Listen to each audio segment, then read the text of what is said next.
Welcome to the CEO Tech Talks podcast, where vision meets impact. I am your host, Ambreen Ahmed. Each episode, I sit down with exceptional leaders who are shaping the future of business, technology, and transformation. This show is about more than just success. It's about clarity, purpose, and those bold decisions that light the way forward. Join me as we uncover the insights, challenges, and breakthroughs from today's most inspiring voices. Leaders who are redefining what it means to lead in a rapidly changing world. This is CEO Tech Talks. Let's dive in. Today's guest is Kim Erwin. She is more than a top-performing real estate broker. She's a builder of communities, relationships, and trust along the Texas Gulf Coast. Welcome, Kim. Thank you for joining. Thank you for having me. I'm really excited. I can't wait to get into this. And so let's go. Tell us about yourself and tell us about your role at Keller Williams Island Properties. I've been a real estate broker for a little over 41 years. So I grew up in Nebraska, and I was a broker in Nebraska and Iowa for 10 years, and then 31 years a broker in Texas.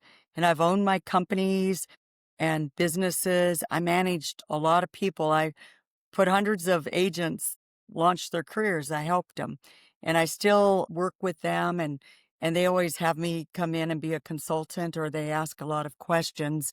And so I like to be approachable to help them. I own my buildings. I rent them to Keller Williams right now. I just don't want to manage people. I want to just go ahead and list and sell, be a participating broker.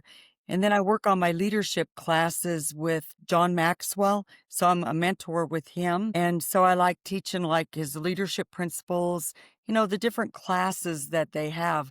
I think it really adds a lot to your life for growth, because if you're not growing, you're not moving. That's the way that I feel. And so Keller Williams, working with them, has allowed me to do that. And the three pillars with Keller Williams is God, family, and business. And that happens to line up the same way that I like. So it allows me to do some of my dreams. I can list and sell properties. I'm able to participate in my daughter's life, April. She's a real estate agent now. And my grandson, Trey, he just turned 14. So I can have time to be with them. It's so important. In everything in life, time is the most valuable, and your health. You're absolutely right. Time is going and health is critical. And 41 years, you must love what you're doing. I just finished the showing. They said 41 years. I said, yeah, 40 centuries plus one. But it's, I help people. It's not just sitting there for money. The money is there. If you help enough people, you're always going to make money, but it's each one requires a lot. And sometimes I feel God puts me into people's lives to help them. If it's not resolution, it's to help them move on to the next thing. And that's what I do best, is I listen and I help the people. You can't say it's always 100% equitable, but it's fair and agreeable by both parties usually. So what does a typical day look like for you as a top producing broker on the Texas coast? It's pretty hectic because I go to bed late. It takes a long time to wind down, a huge long time, because the stress it's a little different right now with the shutdown and after COVID. It's a whole different way of thinking for people again. And, you have to be versatile to roll with your demographics. So the day would be as I get up in the morning, try to get my prayers said if I can, and the phone rings, text messages. I have clients around the world, so I'm approachable. They know they can call me, and if I'm awake, I'll answer my phone. Set up my appointments, listings, what I need to show, following up. I have a team of Kim Erwin. I have April's social media and helps on showings and writes the contracts. And Vanessa Perales is at the office. So she handles all of the office duties, opening Z and back to A again. That's what she does. So it helps me out a lot because I'm the one that will meet with the people 99% of the time. So if they list a property with me, I start with them and I finish. Or if I'm showing the property, I'm the one that's doing it for the most part. So they know that it's personal relationships, and it's also that personal communication, listening to what a person wants. A house for the most part is probably the single asset that a person could own that's going to make them money for the most part. A lot of people don't own businesses or have other incomes. So a house is very valuable. It's also your home, your dream, your castle, and it also houses equity.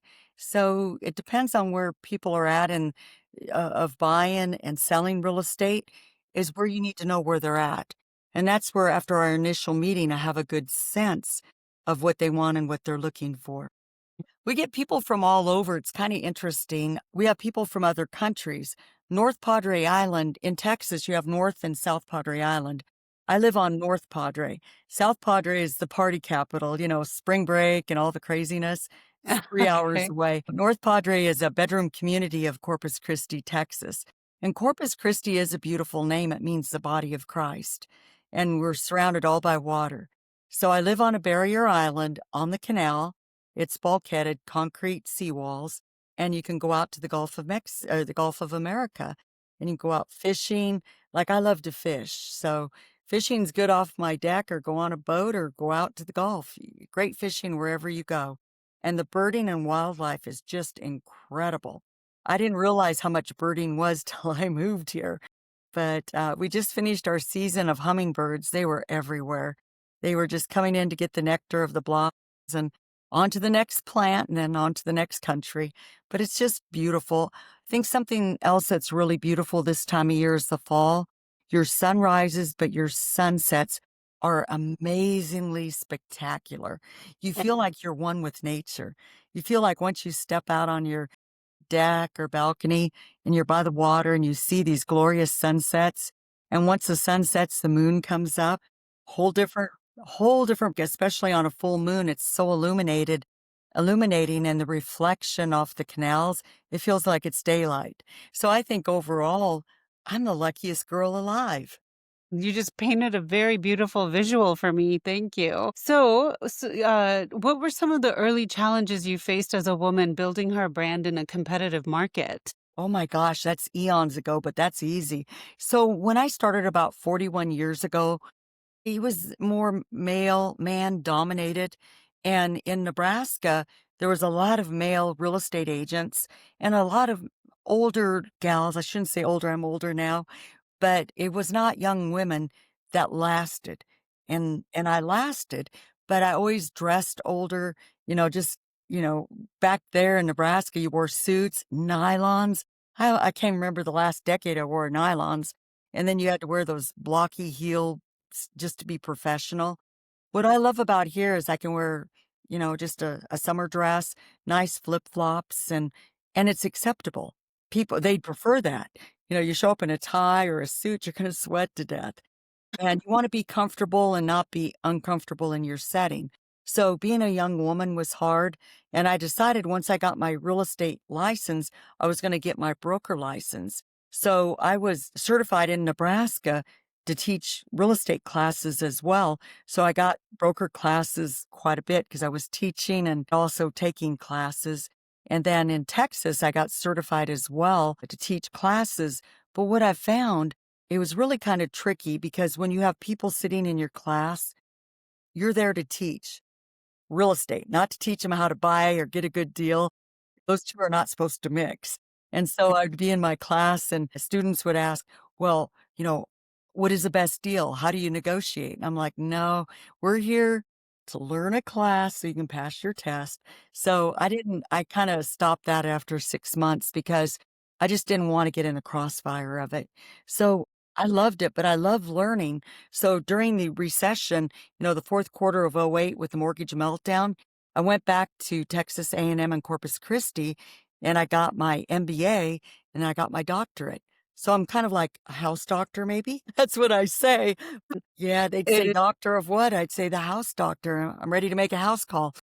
Okay. But, it's just part of when you have a downturn in real estate, it's like anything in life. You can either ride the storm and be miserable or find something to be positive with. The market had slowed. It'd be the only time in my whole career I could go in and get a MBA and a doctorate, and I got it done. in 4 years, and the market that last 6 months got really busy, but I finished it, and I was really proud of it.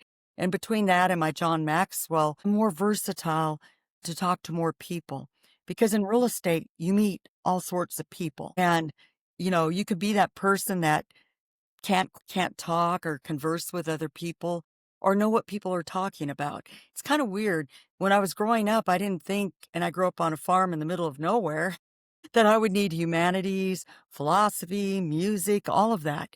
But these are things that buyers are interested, and they always look for a common ground as well as a seller, because you're selling yourself, but it's yourself of who you are.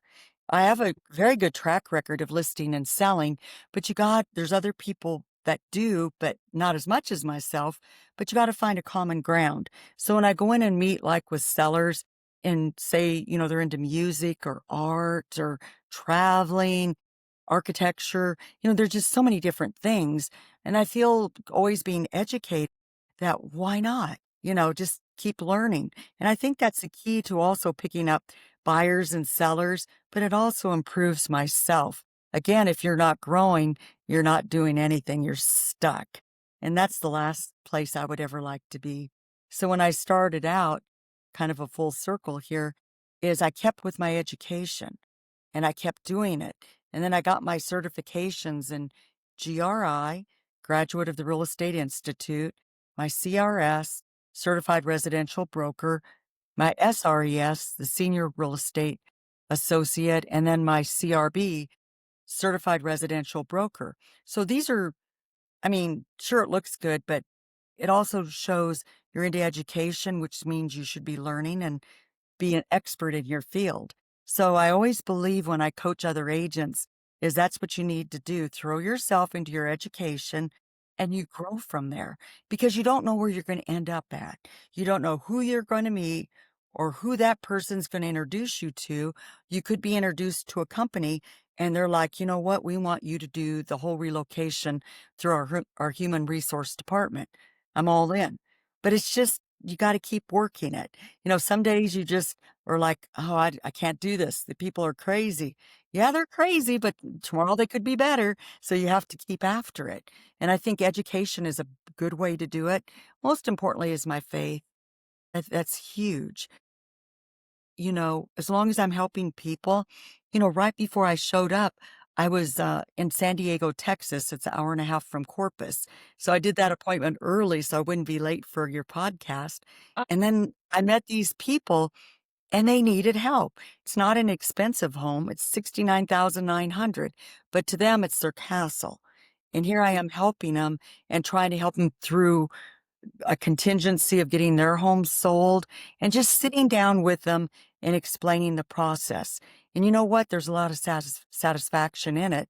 Not a lot of money, but a lot of satisfaction. And it makes me feel good that I'm helping people. At That the sounds very end of so the day, fulfilling. you're going to make money. But how many U-Hauls behind a hearse do you see going to the cemetery? I have yet to see one. It's your good deeds that are going to get you to heaven. It's not the money. Okay, yes, well said. Absolutely. It's your good deeds, and it sounds like what you're doing is very fulfilling. It is. Some days are harder than others, but, you know, again, all it takes is a simple thank you or gratefulness of someone gets you up and going. And, you're in a market where people are very volatile and I say like they lose their cookies. Like yesterday, this huge inspection report and my seller is falling apart, screaming, kind of using bad language, doing all of this. And I'm just like, yeah, I'm prepared mentally. She needs to vent. It was like 4 hours later, calls all day long for 4 hours. This morning, she called me up bright and early and apologized, and I knew she would. But she just needed someone other than her husband to vent to. And so sometimes you got to be that sounding block, and that's what's hard in real estate. People quit. They feel like they're being disrespected. Maybe a little bit, but they need you to listen so you can help them through the process. It's like going over a bridge. Somebody's scared to go over a bridge. Aren't you going to take their hand and walk them over and explain why it's okay? That's just all that I do. I think it takes a truly special person to do that, and Congratulations for being that person. You Thank just you. mentioned the market volatility. So, what major shifts are you seeing right now in the real estate market? Well, this is interesting. We have a couple different demographics that I work with. I don't base it so much on the market. I sell a lot, but they're very similar. So on North Padre Island, we're a bedroom community of Corpus Christi. So people who work in Corpus Christi are at the base. We have a Naval Air Station in Flower Bluff, and we also have CCAT. They're our largest producer of jobs in the area. And they work on like the Apache helicopters, they're on base. And so we have like different groups. And then, of course, we have the refineries, and we're a huge area for the medical field. We have a lot of different specialties here. So there's a lot of people that come and go ordinarily. But I live in a quasi resort area. Many people want to have a second home here because with the second home, write it off. It's your house. You can also rent it out, offset some of your expenses. But when the oil and gas fields are really going, like going well, during the Biden years, they kind of shut down a bit. He wasn't giving the leases out. You have oil, gas, and service related fields. People don't realize how many service related fields that there are with oil and gas. You could have the pipe guy, the fitting guy, the driller, the ones that, build the pools. There's so many different ones, but they make really good money, but they work very hard for their money. Their dream is to go fishing or have a place close to the water. They are a huge demographic once oil and gas gets going. You could see third home buyers in Rockport, Texas, which is about an hour away. My other office is there. That was a strong emerging third market home because people live maybe in Houston, had a second home maybe in Aspen, and they wanted a third home on the coast. So you have to know your shifts in the demographics. So if it's a second home, you can definitely get good loans because second homes fit Fannie Mae and Freddie Mac requirements. You're within the guidelines. You have warrantable titles. So they'll get a good interest rate, maybe a little bit more down, maybe 5, 10, or 20%, just depends. So see, another thing that's very common is what's called the 1031 tax deferred exchange. And what that means is, let's just use 500,000 as our example. It'll be easier for your people to understand. So if I owned a home in Dallas for 500,000 and I sold it and I was going to have a large capital gains, it's based on whatever capital or whatever tax bracket that I'm in. I wanted to buy a home on North Padre Island, spend $1 more than the previous sale. So it has to be for at least 501,000. You have 180 days to close, but the first 45 days up front is when you designate, you can have 3 or 4, whatever properties, and you have to designate them because this is through the IRS. So you have to be really conscientious because if you put all 4 down and they've sold, it's over. I mean, no more 1031. And I don't look good in orange, and I'm not going to help them, you know, at all to go to prison for that. I'm just joking, but there are people who don't pay attention and they lose it. So let's just say my buyers paid attention. So I found another home for them. They designated it and we closed through a third party intermediary. There are companies that are bonded that do the 1031 tax deferred exchanges. And that's a pretty big deal, especially say, for example, this is a really good example that say like a Lake Austin, it's the third generation. Well, that's worth a lot of money because those prices are high in Austin, but they want to come to the coast. So they're going to have a huge capital gains because of it's been inherited and what it was purchased for originally. So, and I'm giving you an overview. An accountant could tell you more. I'm just covering the surface as a realtor. So now they want to go and spend the money. So say, for example, you can do a combination with the 1031. So say it was $1 million. They have to spend $1,000,001. So they could buy a couple properties, but they have to be like properties. In other words, if you're selling a home, you can't go 1031 into a gas station. Now, it's got to be similar. Like if it were multifamily, commercial, you're going to 1031 within that. And there's also ways that you can change it and do it differently. Like you can do reverse 1031s. So say for example, you sold a property and it closed and you're like, "Holy cow, I found another." So you get a hold of your 1031 person and do a reverse. So I can help people. So if this is where you want to be, I can help you. So that's another prominent way. Another one is people borrow against their say their money market or their whatever they have, say the financials. They can do that and get a better interest rate. So they might get it depending on how much they have in credit and all that sort of thing. They could get such a low interest rate that it's more advantageous for them to borrow against it. But when they come to me, it's a cash deal. Regardless of where the money comes from, this is a cash deal. So I can try to help negotiate a good price for them. And I think it helps to, like, from Galveston, Texas by Houston, Galveston to Brownsville, I don't think there's another agent that I'm aware of that knows the coast like I do for the properties and what's available, what are you looking for? So you have inshore fishermen that stay in the intercoastal and then offshore go to the Gulf of America. So those are two different types of people.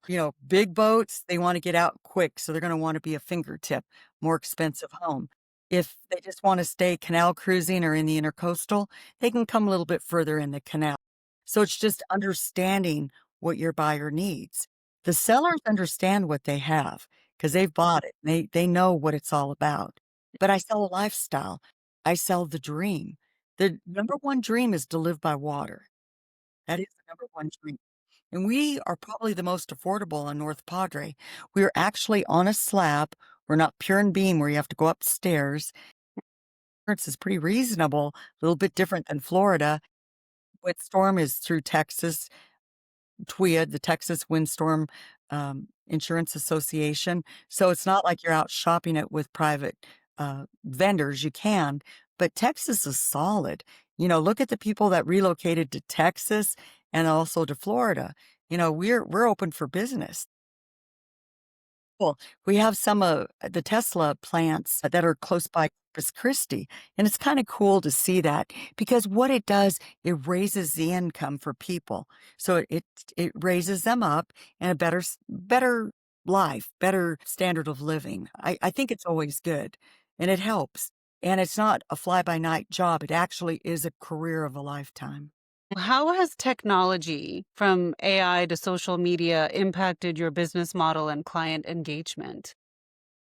It's really interesting because before you would have to hire a marketer to write these like glorious ads, the kind where you look at a picture and you're reading and you actually feel like you're stepping into the picture and you're with that picture. You feel alive with it.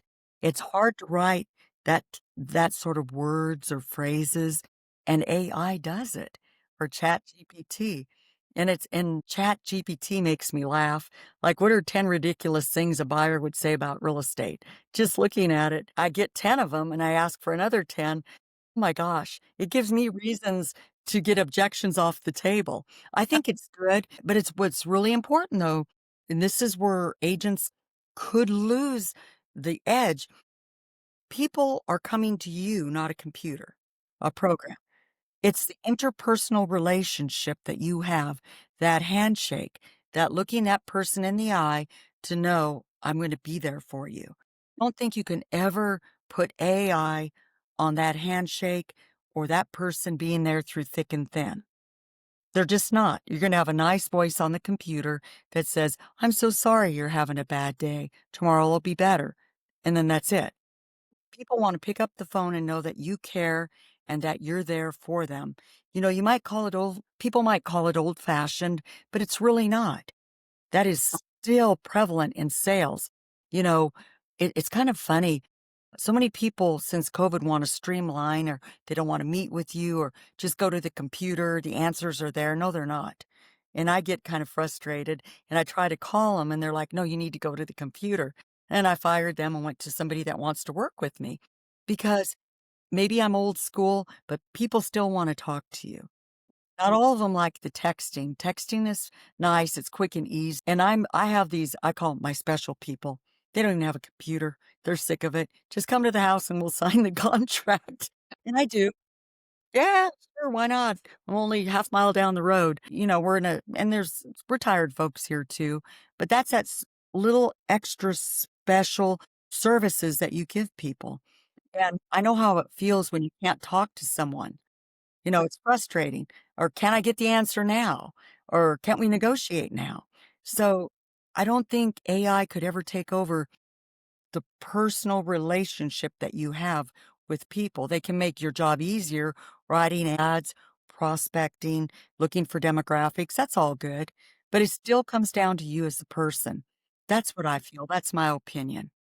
At the end of the day, I want people to say, Kim was there for me. We got it closed and it was hard, but she never lost hope and kept us from jumping off a bridge. She kept us straight and narrow on the path to get this property closed. And AI cannot do that. Now in the future, who knows? But I just think that the old-fashioned touch of a person and a human voice, knowing that you're there to help them, can't replace that. You mentioned that AI might be good for prospecting or for marketing ads, etc. Are you using AI for those two functions, for instance? On social media, we are. And, we've kind of went to some of those on Facebook, those little crazy things like my daughter's so good with it.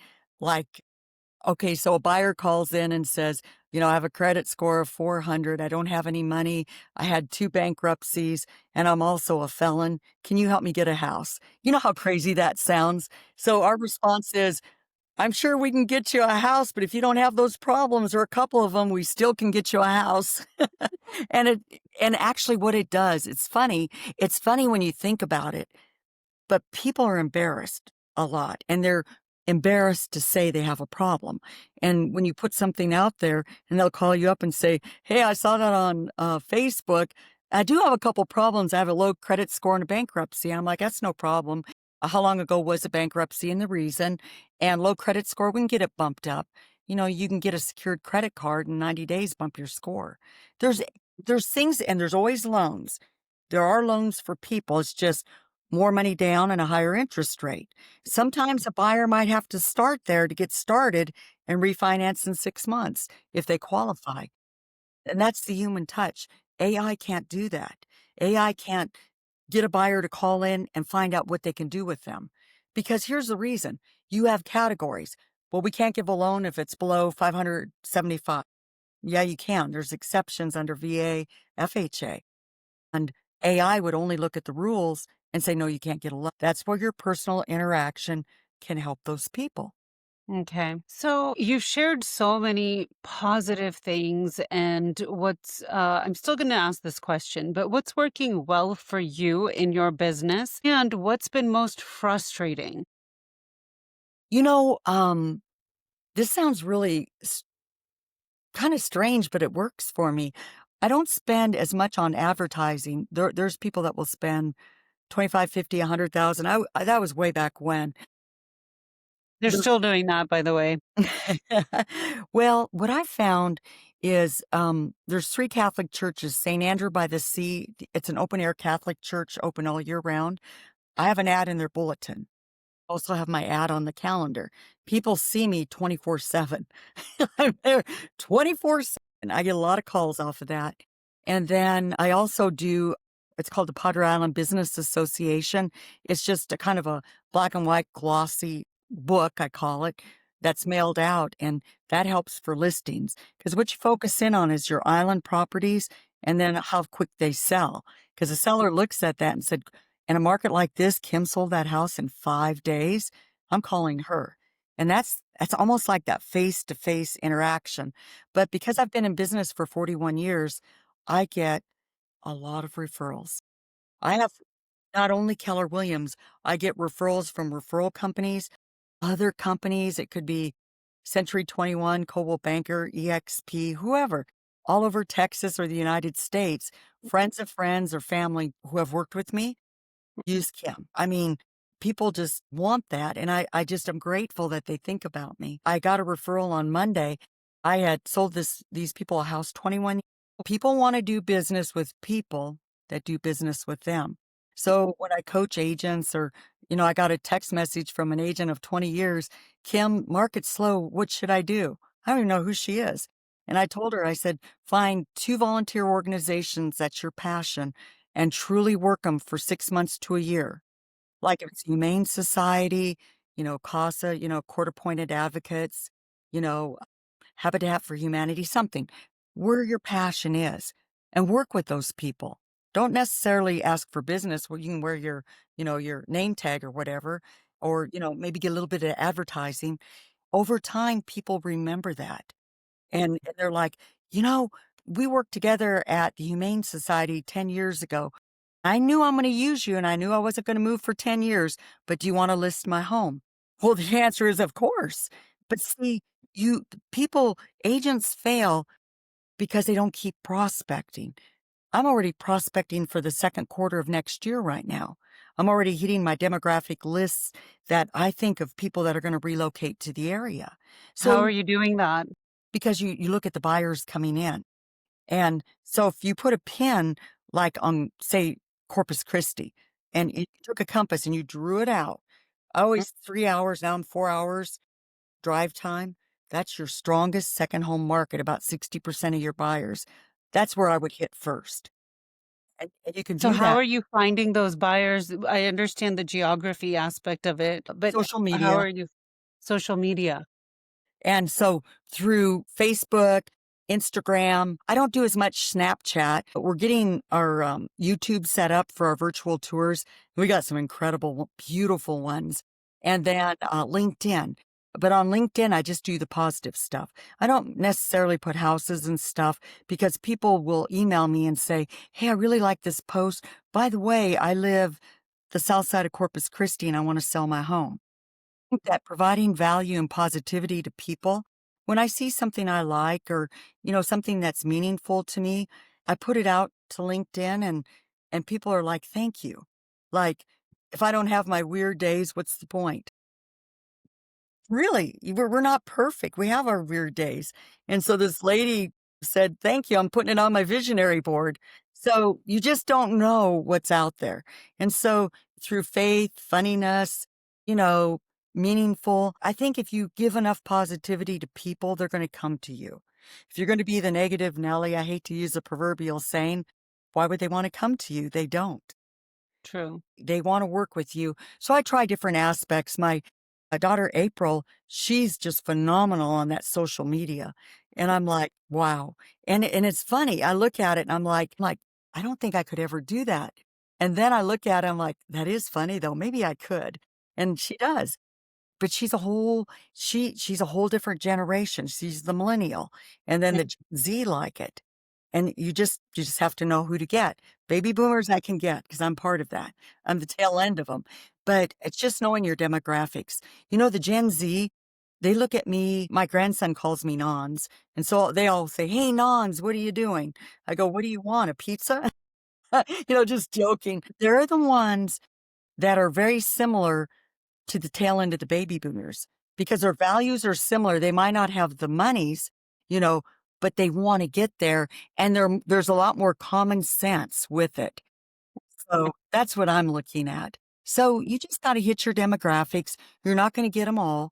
So this lady on the island's like in her 80s, had to go visit family, and her buyers showed up and they were looking at one of my listings and then they wanted to look at others. So I went and showed it, and she's a different company, Coldwell Banker. I wrote the whole contract and everything, lined up her inspections. She came back in town. I gave it to her and I never charged her. Because you know what? What goes around comes around. Not too many people will do that. Good karma. I'm happy I could do that for her. I can't do it for everyone, but I know she needed it and she was a good friend. Oh, so which metrics do you pay the most attention to in your business? Referrals. Okay. And how is that going? You're good on referrals? I mean, you've Absolutely. discussed a few. So, in order to get your referrals, you got to be current. Like the calendars and the mass bulletins are huge because they'll mail the bulletin to a family member and circle my ad on there. It's like a cross in the center of the ads, so it stands out. I'm at the foot of the cross, and because I don't ever want to be more than Jesus. Jesus is way more than me, and That works, the Padre Island Business Association, and then the text messages. So every year I host a big party at my house the second Saturday of December. It's called the La Posada Illuminated Boat Parade, and it's for Toys for Tots. I get probably the most toys for an individual home. I open up my house, food, dessert bars, drinks, and and it's kid friendly, and I have live music. All you do is just bring an unwrapped toy, and we have photo booths, everything, and they have so much fun, and they remember that, and that's my way of like touching them personally for the year, and that helps for the referrals because they refer me out. Wow, you're doing some amazing things. So, where do you see your business 6 to 12 months from now? Bigger. Okay, so right before COVID came, there's an area called Fredericksburg in Texas, and it's called the Texas Hill country. That is wine country. We are gonna be I probably shouldn't say this, but it was on Fox News. It must be true. We're gonna be the new Napa Valley, Sonoma County. But it's you would be amazed if you Google it and see how many vineyards and wineries are there. So I'm working on 2 smaller developments there. It's gonna be fun. And so I got my Witset 1 and 2, which is like your Sommelier 1 and 2, similar. Witset is English, Sommelier is French. And so I've been working on that aspect, getting specialized. I don't do a lot of drinking, but if you're going to walk the walk, you best talk the talk. So up there with those developments and what we're doing, that's attractive to people. Wine country and all of the events. Fredericksburg is in the top 20 cities, towns for Christmas in the United States. It's like an old-fashioned Christmas, and it's incredible, and the wineries go all out for Christmas, and they have all these special programs, and the churches, it's just beautiful. So, that's where I see myself. So, I bought a German Victorian home, different than French Victorian, on 2 acres right by Main Street in the hotel motel district. So I finally got the house done. I call it the chateau. Took forever. And then I'm going to develop little Sunday houses, little cottages, and a little chapel and an outdoor venue. And then across the street, I'm going to have my wine and bourbon tasting room, only like a venue. It's going to be to rent. I'm not going to get that license. And I'm going to have 3 commercial places there, like businesses, and then 8 little cottages around there and a little outdoor venue for music. Texas is real big into music, especially songwriters. May I clarify something if I Sure. heard you correctly? Are you creating like a little community, like you mentioned a house that you're building, 8 cottages, and then 3 businesses, and then a Are you developing this? Yes. Wow. That's the word is wow. You would have to have 2 podcasts to tell for me to tell you what I went through. Well, it's God driven, Umbreen. People wouldn't believe this. So I had this little house in Fredericksburg I bought like 6 years ago, right after my dad died. I was real, real sad. My heart was sad. And my dad was German, and the German community, I felt closer to being around people that I grew up with. But I live on North Padre Island. So on my way home, I felt like a tap on my shoulder, and I looked and I saw this like dilapidated, horrible house. And as I was driving by, I saw a lot of land. So I flipped around and drove up, and then I saw 2 acres. I'm like, well, maybe I could do it. Well, I bought it, and I had to do a hard money loan because the land exceeded 2 times the value of the house. Like I said, it was historic but dilapidated. And the supply chain to go put it back historically was behind. The hard money lender went broke.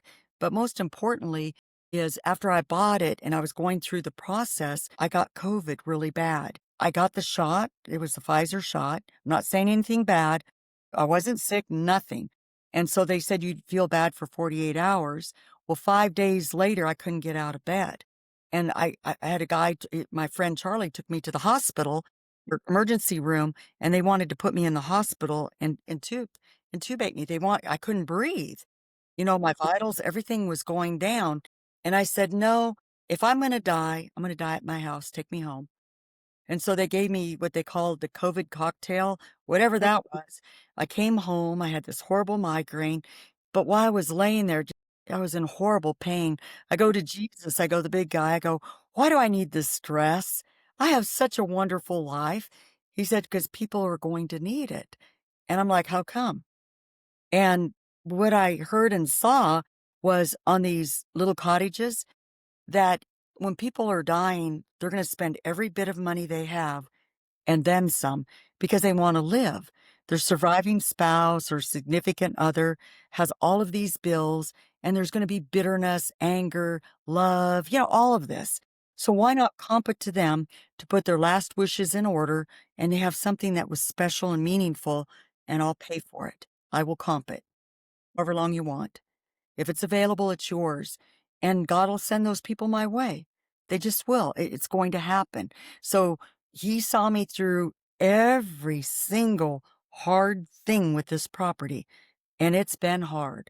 Most people would have jumped off a bridge, filed bankruptcy or walked away, but it's God's plan. And if it was easy, everybody would do it because I know there's going to be good things happening. So that's why I stuck in there, is because obviously I just want to cover the bills. That's it. Just cover the mortgage and the bills. And if I can help people and they have something happy in their heart and good memories, what more could a person do for another? Wow, that's truly giving back. Kim, thank you for joining us on CEO Tech Talks. Your journey reminds us that leadership isn't just about numbers, it's about relationships, resilience, and purpose. And as you said earlier, God, family, and business. That Thank is you what for it's sharing about. your story. Thank you for having me on your podcast and being so patient with my schedule. You've been fantastic. For more about Kim's work, visit kimerwin.com or follow her on LinkedIn. Absolutely. Kim at kimerwin.com. You'll find me. Thank you.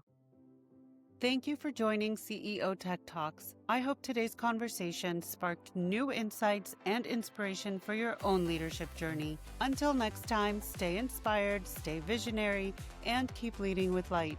Brought to you by Neura AI Consulting.